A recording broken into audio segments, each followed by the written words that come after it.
የሀበሻ ጀብዱ ምዕራፍ 4 በአዲሱ ቤተ መንግስት።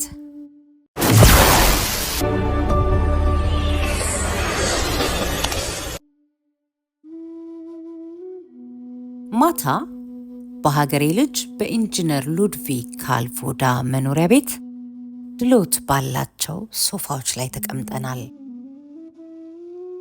ከ10 ዓመታት በላይ በኢትዮጵያ የኖረው ካልቮዳ በጣም ጠቃሚ የሆኑ ምክሮችን እየመከረን ስንጫወት ጓደኛዬ አቶ ቪሌም ቤለር ስለ ቤት መከራየት ጉዳይ ወሬ ያነሳና ካልቮዳ በኢትዮጵያ ውስጥ ብዙ የመቆየት ሀሳብ ካለን ቤት መከራየቱ መልካም እንደሆነና ብዙ የማንቆይ ከሆነ ግን ብዙም ፋይዳ እንደሌለው መከረን።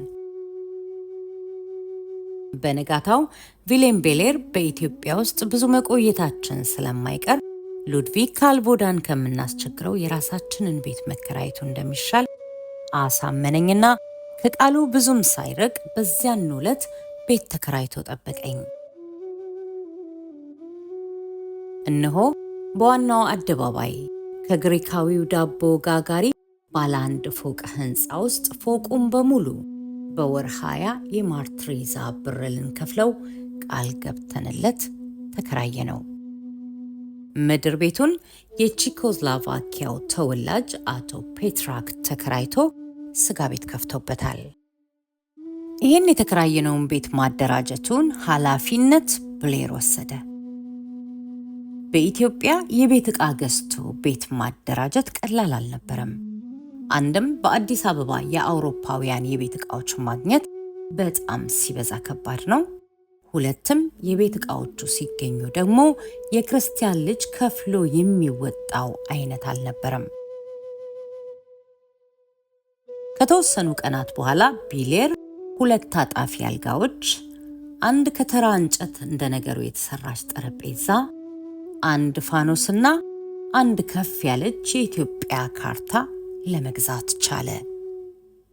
ሌላው የልብስ ቁም ሳጥኖችን ማግኘት ስላልቻለን በግድግዳው ላይ ሚስማር እየተከልን እንደ ልብስ መስቀያ ለመጠቀም ችለናል።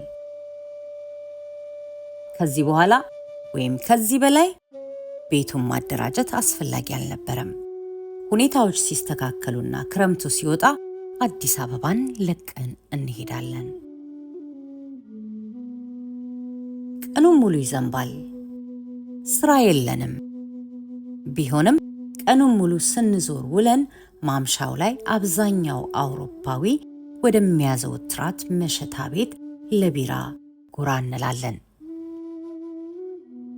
አሁን ከመላው ዓለም እንደ ጉንዳን ሰራዊት ጋዜጠኞች፣ የጦር ሜዳ ዘጋቢዎች፣ የታሪክ ሰዎች፣ ተጓዦች፣ የተለያዩ ኩባንያዎች ተወካዮች፣ የፈረንጅ ገበሬዎች፣ ነጋዴዎችና ሰላዮች፣ ምናልባትም ጦርነቱ ከተጀመረ በጦርነቱ ለመክበር አስበው የመጡ ሌቦች፣ ብቻ ምን አለፋችሁ አዲስ አበባ በውጭ ዜጎች ተጥለቅልቃለች። ይሄ ሁሉ የውጭ ዜጋ የሚሰበሰበው በዋናው አደባባይ ባለች አንዲት ሲኒማ ቤት ነው። የተቆራረጠ በየቀኑ የሚደጋገም ከመዘክር የወጣ የሚመስል አንድ የአሜሪካ ፊልም ከታየ በኋላ ሁሉም ለቢራ ወደ አዳራሿ ይገባል። በዚህች የመጠጥ አዳራሽ ውስጥ የውሸት ውስኪ፣ ቮድካ፣ ብራንዲ፣ ካርተር ውስኪና ሌሎችም ከ50 አይነት በላይ የአልኮል መጠጦች ይሸጣሉ።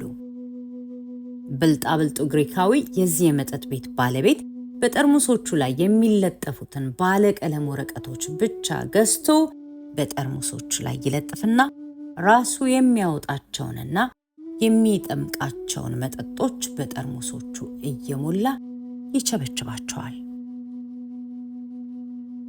ይሄ ሌባ ግሪክ በዚህ የግርግር ወቅት በአጭር ጊዜ ውስጥ ለመክበር አስቧል መሰለኝ የመጠጦቹን ዋጋ እጅግ በጣም አስወድዷቸዋል።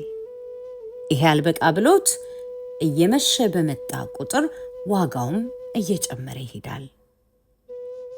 የጠጪው ጩኸት ከዚያ በየቀኑ የዚያችን ፈረንሳዊት አንድ ዘፈን እያጠነጠነ የሚያጓራው ግራማፎን ሲጨመርበት አንጎል ይበጠብጣል።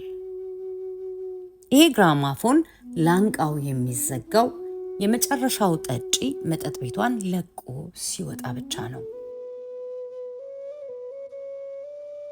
አቶ ሎሬንዞ ትዕዛዝ በጣም ሲበዛ ጎበዝና የተማረ የንጉሱ የማስታወቂያ ሚኒስቴር ዳይሬክተር በዚህች የግሪኩ መጠጥ ቤት ጎራ ብሎ ከልብ የመነጨ ሰላምታ አቀረበልኝ።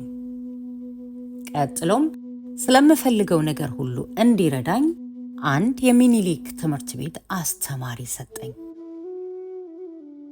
ሚኒሊክ ትምህርት ቤት በእውነቱ በጣም ዘመናዊ ትምህርት ቤት ነው።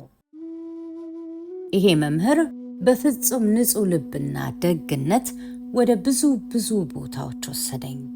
በወቅቱ ስላለው የኢትዮጵያ ተጨባጭ ሁኔታዎችና እውነታዎችም ብዙ አጫወተኝ። አንድ ቀን ይሄው መምህር ከባርነት ነፃ የወጡ የጥንት ባሮች ልጆች ወደሚማሩበት ወደ ፍልውሃ ትምህርት ቤት ወሰደኝ።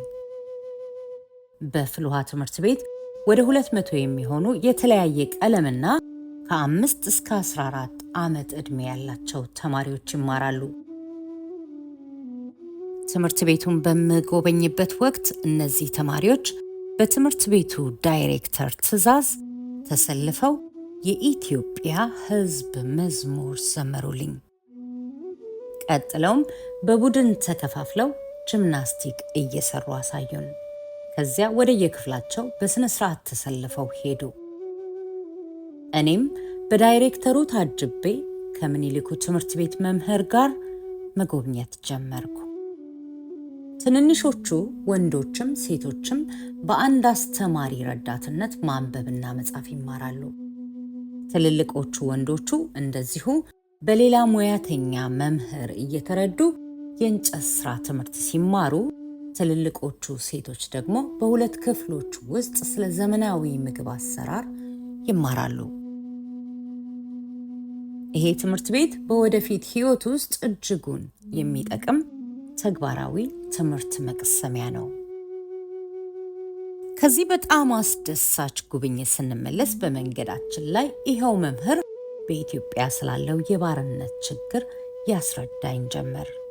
ምንም እንኳን ንጉሠ ነገሥቱ በልዩ አዋጅ ባርነትን እና የባሪያ ንግድን ቢያግዱም እስከ ዛሬ ድረስ ግን ችግሩ አለ አለና ቀጥሎ አየህ ጌታው፣ የመጀመሪያዎቹ የዚህ ህግ ተቃዋሚዎች ማንም ሳይሆን ራሳቸው ባሮቹ ነበሩ። ምናልባትም በኢትዮጵያ ውስጥ በእውነተኛ ስሙ ባርነት ተብሎ ነገር አልነበረም ማለት ይቻላል። ማለትም የጎረቤት ሀገሮች ድንበር ጥሰው እየመጡ በግድ አስገድደው እየወሰዱ ከሚሸጧቸው ባሮች በስተቀር ማለቴ ነው። የኢትዮጵያ ባሪያ ሁሌም በድሎት ያለምንም ሐሳብ ይኖራል። ጌታው ሀብታም እስከሆነ ድረስ ከአንድ ተራ ገበሬ ድንጋይ የበዛበትን መሬት እንደ ዝንጀሮ እየቆፈረ በአምባው እየኖረ በመከራ ቤተሰቡን ከሚያስተዳድረው በላይ ያለ ሐሳብና ጭንቀት ሁሌም ሆዱን ሞልቶ በድሎት ይኖራል። ጭሰኛው ወይም ገበሬው ዘመን በከፋና ምርቱ እዚህ ግባ በማይባልበት ወቅት ቤተሰቡን ለማስተዳደር ከረሃብ ለመትረፍ ብድር በብድር ሆኖ ሲንገላታ፣ ባሪያ ጌታው ምርት ካለበት ቦታ ገዝቶ በሚያመጣው እህል ሆዱ እስኪነረት ድረስ ይበላል። የኢትዮጵያ ባሪያ ምንጊዜም ምንም አይነት ሐሳብ እና ጭንቀት አልነበረበትም። ሁሌም እስኪጠግብ ይበላል። ቀኑን ሙሉ ሲዞርና ሲተኛ ይውላል። አልፎ አልፎ ስራ ቢጤ ቢሰራም ቀስና ጠንቀቅ ብሎ ሰውነቱን ሳይጎዳ ወገቡን ሳይቆርጥ ነው የሚሰራው። እነዚህ ባሮች ንጉሠ ነገሥቱ ባርነትን መሰረዙና ነፃ መሆናቸውን ከሁሉም በላይ ደግሞ ራሳቸውን በራሳቸው ማስተዳደር እንደሚኖርባቸው ሲሰሙ አብዮት ቀረሽ ግርግር ፈጠሩ። አብዛኛዎቹ ጌታቸውን ጥለው ነፃነታቸውን ተቀብለው መሄዱን አሻፈረኝ ብለው ከጌታቸው ጋር በገዛ ፈቃዳቸው በባርነት ስር ወድቀው በዚያው ያለ ሐሳብ ሕይወታቸውን ገፉበት። ከዛሬ 5 ዓመት በፊት ማለት በመጀመሪያው የኢትዮጵያ ጉብኝቴ እነዚህን ወዶ ገባ ባሪያዎች በስራ ላይ እንዳሉ የማየቱ ዕድል ገጥሞኝ ነበር። እነዚህ ባሮች ለጌታቸው የድንጋይ ቤት ለመስራት ድንጋይ እየለቀሙ ነበረ። 14 ቀን ሙሉ ለቤት መስሪያ የሚሆን ድንጋይ ከአካባቢው እየፈለጉ እያመጡ ቤቱ ሊሰራበት ከታሰበው ቦታ ላይ ይከምራሉ። እነዚህም ባሮች የ14 ቀን ስራ የአውሮፓ 2 ወታደሮች በአንድ ቀን በሰሩት ነበር። ብቻ እነዚህ 20 የሚሆኑ ባሮች 14 ቀን ሙሉ እያንዳንዱ ባሪያ 1 ሰዓት ሙሉ ድንጋይ ሲፈልግ ይቆይና በጣም አነስ ያለች ድንጋይ ሲያገኝ እሷን እያንጠለጠለና አምጥቶ እዚያች የድንጋይ ክምር ላይ ይወረውራትና ከጓደኞቹ ጋር ተቀምጦ 2 ሰዓት ያወራል። ንጉሠ ነገሥቱ ባርነትን ካገዱ በኋላ ባሮች በገነት እንደሚኖር ሰው ነበር የሚኖሩት። ጌታቸው ተናዶ ሊያስገርፋቸው ሲነሳ ወይ የነፃነት መብታቸውን ተጠቅመው ይጠፋሉ፣ አለበለዚያም አሜን ብለው ይገረፋሉ። ልክ አዲስ አበባ እንደገባው በኢትዮጵያው የውጭ ጉዳይ ሚኒስተር በብላቴ ጌታ ህሩይ በኩል በንጉሱ ፊት ቀርቤ እጅ እንድነሳ ማመልከቻ አስገብቼ ነበር። ይሁን እንጂ ንጉሠ ነገሥቱ በዚህ በከፋ ጊዜ ሌት ተቀን በጣም አንገብጋቢ ጉዳዮችን እየፈቱ እየመከሩ ስለሆነ ለኔ አይነቱ ተራ ሰው ጊዜ የላቸውም። የኢትዮጵያው ንጉሠ ነገሥት ደከመኝ ሰለቸኝ ሳይሉ ሌት ተቀን ከተለያዩ የሀገሪቱ ግዛቶች የመጡ ሹማምንቶች እየተቀበሉ ያነጋግራሉ፣ ይመክራሉ። የውጭ ዲፕሎማቶችንም እየተቀበሉ ለረጅም ሰዓታት ያነጋግራሉ፣ ይመክራሉ፣ ይደራደራሉ። ጣሊያኖችንና ጠባጫሪነታቸውን በተመለከተ እያንዳንዷን ጥቃቅን ነገር ሳይቀር ራሳቸው ንጉሠ ነገሥቱ ይወስናሉ። ሰላምን ለማስፈን ሌት ተቀን ይሰራሉ። እናም ሌሎች ተራ ጉዳዮችን ለጊዜው ወደ ጎን ቢተዉ የኢትዮጵያን ንጉሠ ነገሥት የሚቃወማቸው የለም፣ አያሳማቸውም። እንደዚህም ሆኖ የኔን ማመልከቻ ተቀብለው በአጭር ጊዜ ውስጥ እጅ እንድነሳ ተጠራው።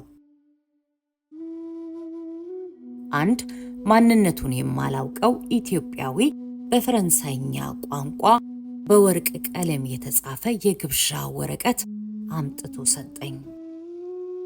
በዛሬው ምሽት በአዲሱ ቤተ መንግስት ንጉሠ ነገሥቱ በግል እንደሚያነጋግሩኝ የግብዣው ወረቀት ያሳስባል፣ ያዛል። ከቀጠሮ ሰዓት ጥቂት ደቂቃዎች ቀደም ብዬ የአዲሱን ቤተ መንግስት የመጀመሪያ በር በመኪና ሳልፍ 2 ዘቦች በተጠንቀቅ ቆመው ለንጉሠ ነገሥቱ እንግዳ የሚገባውን ሰላምታ ሰጡኝ። ገና መኪናዋ በቤተ መንግስቱ ደጃፍ ከመቆሟ አንዱ የንጉሠ ነገሥት አሽከር የመኪናዋን በር ሲከፍትልኝ፣ ሁለተኛው ፓስፖርቴንና ኮፍያዬን ሲቀበለኝ፣ ሶስተኛው እንድከተለው ጠቁሞ ወደ ቤተ መንግስቱ ይዞኝ ገባ። ምንም እንኳን በትክክል በተቀጠርኩበት ሰዓት ብደርስም ንጉሠ ነገሥቱ ከአጠቃላይ ክፍለ ሀገራት ከመጡ ሹሞች ጋር ምክር ላይ ስለሆኑ ቢያንስ ለሩብ ሰዓት መጠበቅ ነበረብኝ። ከጥቂት ጊዜ በኋላ ድብልብል ብሎ የወፈረውና ምንጊዜም ፈገግታ የማይለየው ብላታ ኪዳነ ማርያም የንጉሠ ነገሥቱ ባለሟል ጥቁር ዘመናዊ ሱፉን ግጥም አድርጎ እንደለበሰ ያ ፈገግታው ሳይለየው ወደ እኔ እየመጣ ንጉሠ ነገሥቱ ምክሩን ስለጨረሱ ሊያነጋግሩኝ እየጠበቁኝ እንደሆነ ነግሮ መንገድ እየመራኝ ስንሄድ አንድ የተከበረ ሰው ነጩን ባህላዊውን ልብስ እንደለበሰ ፈጠን ብሎ ተከተለንና ቀድሞ በር ከፈተልን። ወለል ብሎ በተከፈተው በር ወደ ውስጥ ስገባ ንጉሠ ነገሥቱ ከትልቁ ጠረጴዛቸው ጀርባ በተለያዩ መዛግብትና ቴሌግራሞች ክምር ተሸፍነው እንደተቀመጡ አገኘኋቸው። እንደ ኢትዮጵያውያን ባህል ሁሉ ግንባሬን መሬት እስኪነካ ለጥ ብዬ ሰላምታዬን አቅርቤ ቀና ስል ራሳቸውን ብቻ በማነቃነቅ ለሰላምታዬ መልስ ሰጥተው ወዲያው ከፊት ለፊታቸው እንድቀመጥ በምልክት አዘውኝ ስቀመጥ በእኔና የንጉሥ ሰለሞን የንግሥተ ሳባ ቀጥተኛ ወራሽ በሆኑት የኢትዮጵያው ንጉሠ ነገሥት መካከል ብላታ ኪዳነ ማርያም ተገትሮ ቆመ። የንጉሠ ነገሥቱ የሥራ ክፍል የተደራጀው በመጠኑ ነው። የግድግዳውን ጥግ ይዘው የተወሰኑ ቀያይ ሶፋዎች መደዳውን ተደርድረዋል። እንዳልኩት ከምርጥ እንጨት የተሰራው የሥራ ጠረጴዛቸው በፋይሎችና በቴሌግራሞች ተውጠዋል። ልዩ ነገር ቢኖር የንጉሠ ነገሥቱ የጽሑፍ መሳሪያ ከወርቅ የተሰራች መሆኗ ብቻ ነው። በዚህችው አነስ ያለች የንጉሠ ነገሥቱ የሥራ ክፍል በርካታ ሹማምንቶች ሸማቸውን እንደለበሱ መደዳውን ቆመዋል። ምንም እንኳን ንጉሠ ነገሥቱ ከትልቁ ጠረጴዛቸው ኋላ እንደተቀመጡ ፈገግ ለማለት ቢሞክሩም ገጽታቸው በሥራ ብዛት እጅጉን እንደደከመ ያሳብቅባቸዋል። መደዳውን እንደቆሙት ሹማምንቶች ሁሉ ንጉሠ ነገሥቱም ባህላዊውን የኢትዮጵያን ልብስ ለብሰው ጥቁር ተራ ካባ ደረብ አድርገዋል።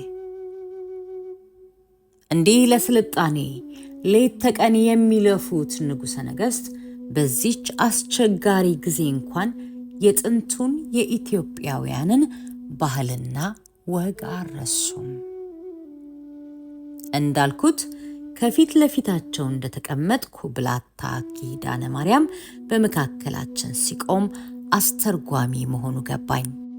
ምንም እንኳን ንጉሠ ነገሥቱ ፈረንሳይኛና እንግሊዘኛ አቀላጥፈው ቢናገሩም የኢትዮጵያውያን የነገሥታት ሕግ ከውጭ ዜጎች ጋር በአማርኛ ብቻ እንዲናገሩ ስለሚያስገድድ የግድ አስተርጓሚ አስፈላጊ ነው።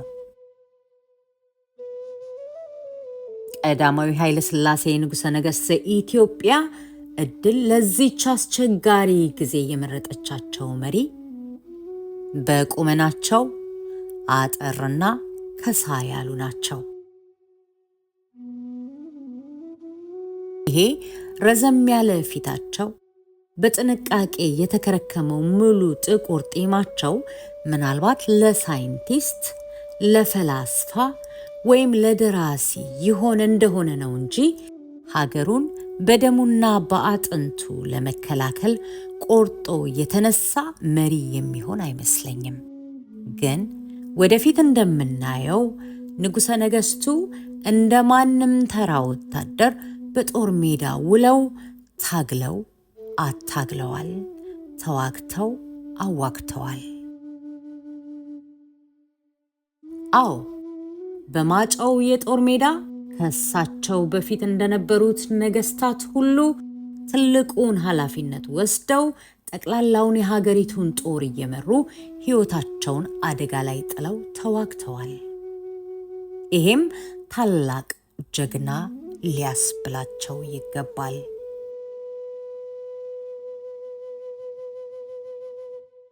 በአዲሱ ቤተ መንግሥት ንጉሠ ነገሥቱ ለውጭ ሀገር አምባሳደሮች፣ ዲፕሎማቶች፣ ጋዜጠኞችና ታዋቂ ሰዎች የኢትዮጵያውያንን ከፍተኛ ሹማምንት ጨምሮ በአንዳንድ ልዩ አጋጣሚዎች የራት ግብዣ እያደረጉ ነበር።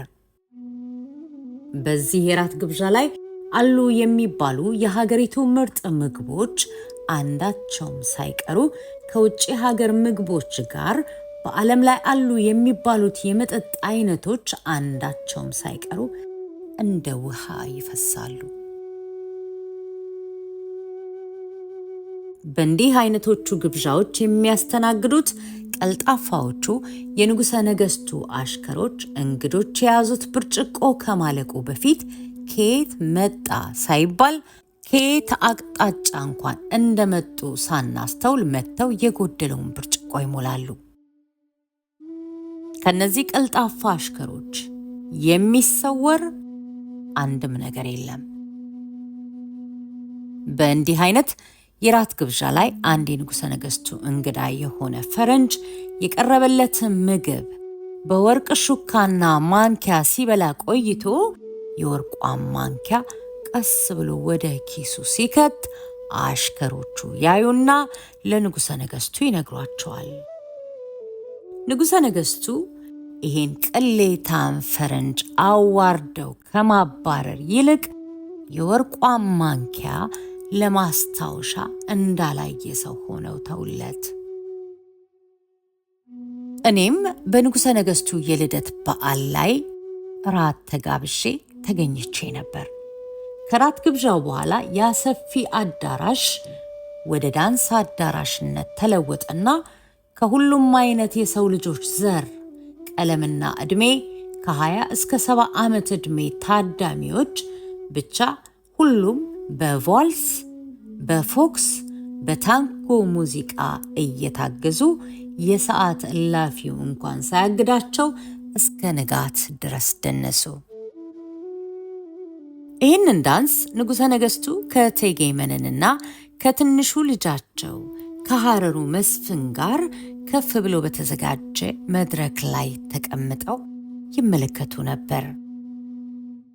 ቀጭኗ ልዕልት ፀሐይ በዳንሱ አዳራሽ መሃል ገብታ ስትውረገረግ እኩለ ሌሊት ሆኖ ንጉሠ ነገሥቱ ከባለቤታቸው ከእቴጌ መነን ከትንሹ የሐረሩ መስፍንና ከልዕልት ፀሐይ ጋር አዳራሹን ለቀው ቢሄዱም ዳንሱ እንደቀጠለ ነበር።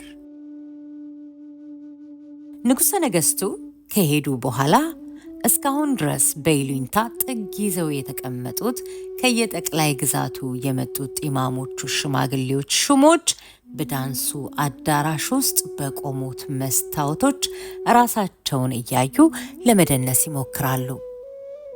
ይሄን የሽማግሌዎቹን ዳንስ ያዩ የንጉሠ ነገሥቱ ወታደሮች ሊያሰለጥኑ የመጡ የቤልጂክ ወጣት ወታደራዊ መኮንኖች ሽማግሌዎቹን ወደ አዳራሹ መሃል ወስደው ጥቂት እንቅስቃሴዎችን ያሳዩአቸው ጀመር።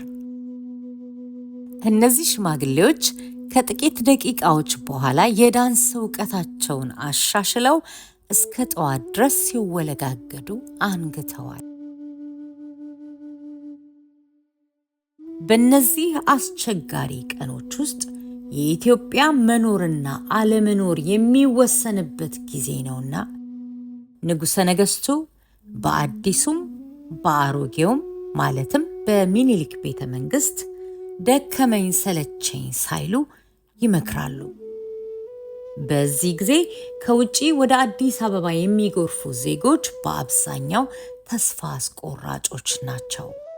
ምንም እንኳን በአብዛኛዎቹ ኢትዮጵያውያን በኢትዮጵያውያንና በጣሊያኖች መካከል ያለውን የኃይል ሚዛን አሳምረው ቢያውቁም አንዳቸውም እንሸነፋለን የሚል ሐሳብ በፊታቸው ላይ አይነበብባቸውም።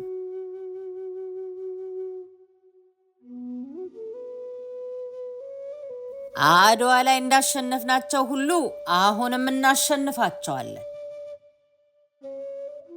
አለኝ የፖስታ ቤቱ ሰራተኛ ፖስታዬን እየሰጠኝ። ፖስታ አዲስ አበባ ውስጥ በአድራሻ አይታደልም። ፖስታ የመጣለት ሰው ፖስታ ቤት ድረስ ወይ ራሱ ወይም አሽከር ልኮ ነው የሚወስደው። በፊት ፖስታ ቤት በተወሰኑ ደቂቃዎች ውስጥ ጉዳይ ፈጽሞ መሄድ ይቻል ነበር። አሁን ግን ትንሽ መጓተት ጀምሯል። ጥሩ ነገር ከአውሮፓ ወደ አዲስ አበባ ፖስታ መምጫው በሳምንት 1 ቀን ወይም ቢበዛ 2 ቀን ነው። በፖስታ ቤቱ አውሮፓውያን ከ10 የፖስታ ቤቱ መስኮቶች በአንዱ ብቻ ነው የሚስተናገዱት። የፖስታ ቤቱ ሰራተኞችም በተወሰኑ ሰዓታት ልዩነት ይቀያየራሉ። በስራ ገበታቸው ላይ የሌሉት የፖስታ ቤቱ ሰራተኞች ከፖስታ ቤቱ ጀርባ ባለች አንዲት ሰፋ ያለች ክፍል ውስጥ በንጉሠ ነገሥቱ የክብር ዘብ ወታደሮች እየተረዱ መትረየሶችን እየፈቱ ይገጣጥማሉ። በሌሎች የሚኒስትሮች መስሪያ ቤቶች የሚኖሩ ኢትዮጵያውያን በፈረንጆች ቤት ተቀጥረው የሚሰሩ ሳይቀሩ ያለቻቸውን የእረፍት ጊዜ ሁሉ ተጠቅመው ወደ ስልጠና ቦታ በመሄድ እስከ ምሽቱ ድረስ በአሰልጣኞቻቸው እየተረዱ ግራ ቀኝ ግራ ቀኝ ግራ እያሉ ይረግጣሉ። ጠቅላላው የኢትዮጵያ ሕዝብ ለጦርነት እየተዘጋጀ ነው። የነሐሴ ወር መጨረሻ እየተቃረበ ነው። የቁርጥ ቀኑም እንደዚያው እየተቃረበ ነው። ምረጥ ጌታ አለኝ አንድ የፖስታ ቤት ተላላኪ። በእጁ የተወሰኑ ቴሌግራሞችን ይዟል።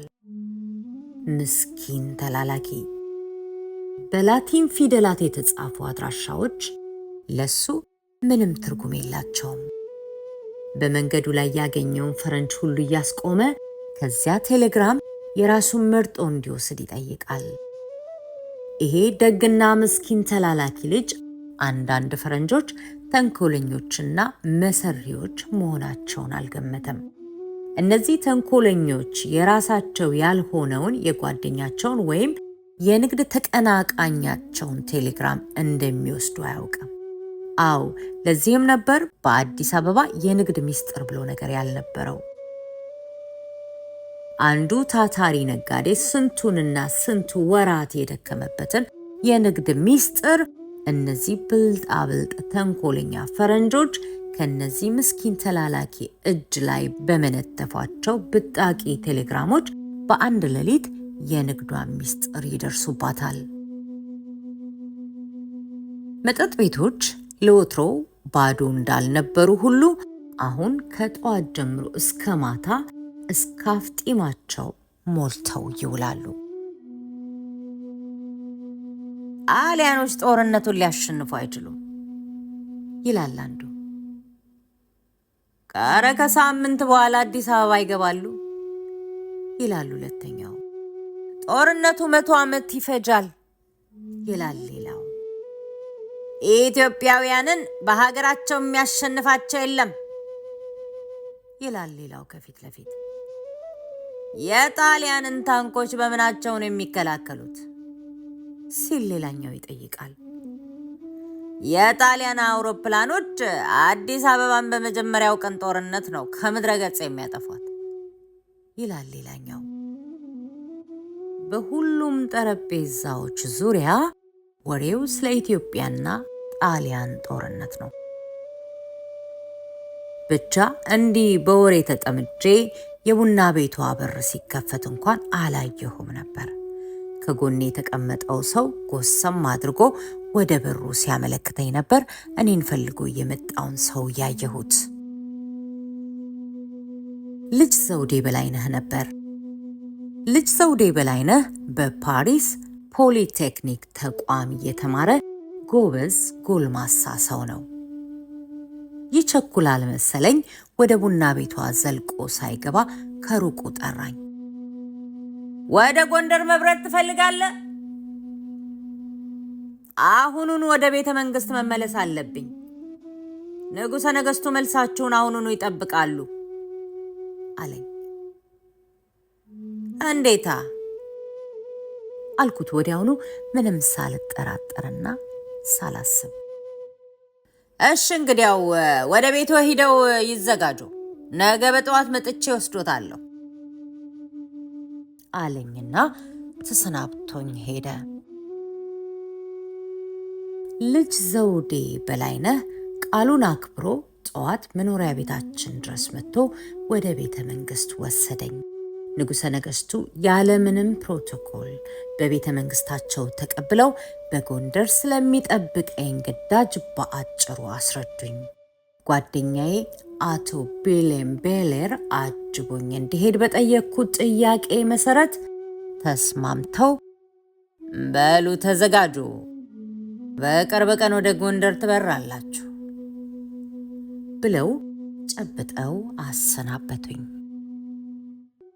አንድ ሳምንት እንኳን አልሞላም ልጅ ዘውዴ በላይነህ የሉድቪግ ካልቮዳ ቤት በጣም ከመሸ በኋላ እኩለ ሌሊት ሊሆን ምንም አልቀረውም ቡና እየጠጣን ስንጫወት መጥቶ ንጉሠ ነገሥቱ አሁኑኑ በቤተ መንግሥት ሊያነጋግሩኝ እንደሚፈልጉ ሲነግረኝ ሉድቪግ ካልቮዳን ተሰናብተን ወደ ቤተ መንግሥት በልጅ ዘውዱ በላይነህ መኪና ሄደን በመንገዳችን ላይ ንጉሠ ነገሥቱ እንደሚጠብቁንና ነገ ልክ ጎህ ሲቀድ በአንድ የኢትዮጵያ አውሮፕላን ወደ ጎንደር እንደምንበር ጨምሮ አጫወተን።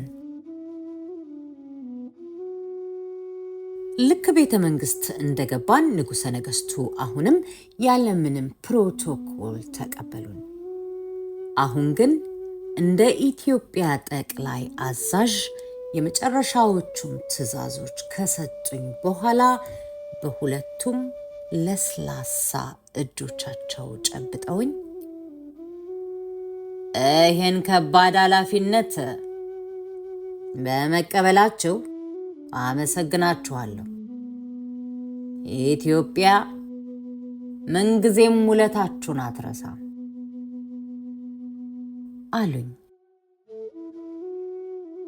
ከቤተ መንግሥት ተሰናብተን እንደወጣን በቀጥታ ወደ አውሮፕላን ጣቢያ ሄደን አውሮፕላን ጣቢያ ስንደርስ